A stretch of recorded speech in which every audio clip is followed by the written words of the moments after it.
Welcome to Virtual Reviewer. Today's review will be on the MX Ink by Logitech, a mixed reality stylus designed to bring the real feel of pen or paintbrush directly into MR and VR to replace the clunkier controllers. At a price point of $129, is it worth it? Let's review the product, its features, accessories, pros and cons, then complete a playtest painting a full paint by numbers by someone who sucks at painting. Me. So for $129, what are you getting? The MR stylus comes charged with 2 spare tips, 1 fine and 1 wide. The button layout is 1 being your grab, 2 working as 2 different buttons, both A and B. A is a single click and B is a double click.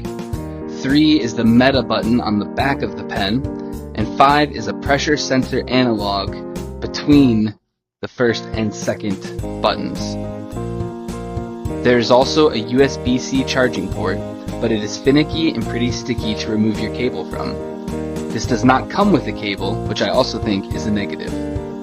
There is a secondary charging stand Inkwell product you could purchase for $49.99, or the bundle of stylus and Inkwell for $169.99, and this is another issue that I take with the device, having the charger not only be separate, but another $50, and the Inkwell doesn't even come with a cable either.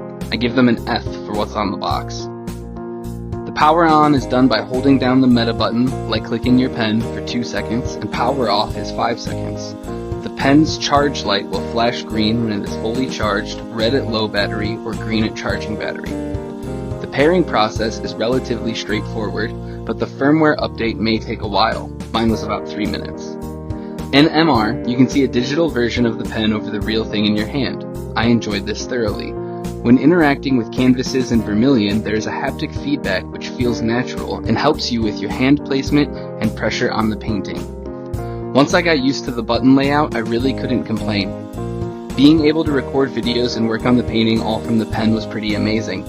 My only concern with this being that I couldn't use functions from both hands on this pen.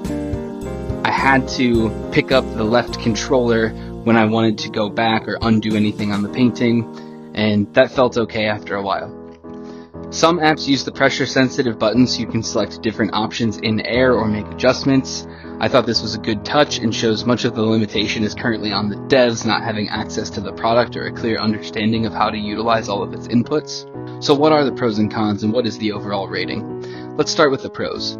Weighing just over an ounce at 29 grams, it is light and nice. The width of the tool is perfect for you to hold from any angle.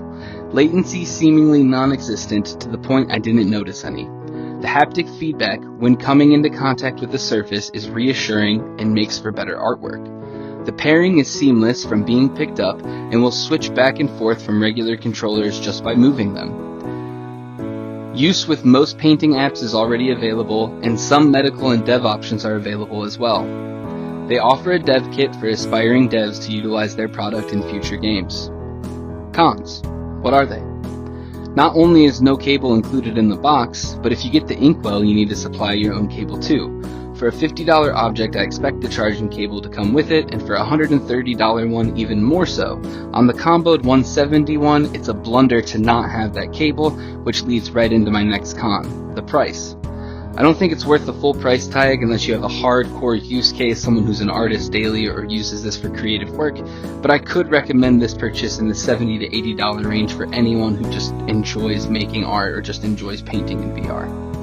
The charging port is finicky and hard to remove cables from depending on the cable that you use. The 5 pressure sensitive button sometimes gets touched while using or holding, and it messes stuff up. I think it's a little too close to the base, so with handling, sometimes you have to hold it further back to stop it from getting hit. In some apps, the angle of the brush doesn't perfectly match up with real life, resulting in weird adjustments with your hand to get that perfect brushstroke angle. I am disgusted by them charging $50 for a flat mat you can use to draw on. I think this is crazy that they're charging $50 for effectively a large mouse pad. So what are my final thoughts? The MX Ink by Logitech, created for the Quest ecosystem, is an impressive step forward in technology for MR and VR, but lacks enough features, use cases, and accessories in the box to warrant the high price tag. If the inkwell was included with the cable at $129, I could recommend this to everyone, but knowing that $129 only gets the stylus and no charger is too high a price to ignore.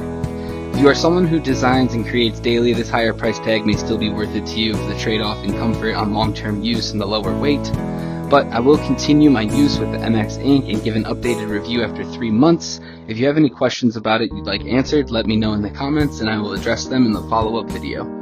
Thank you.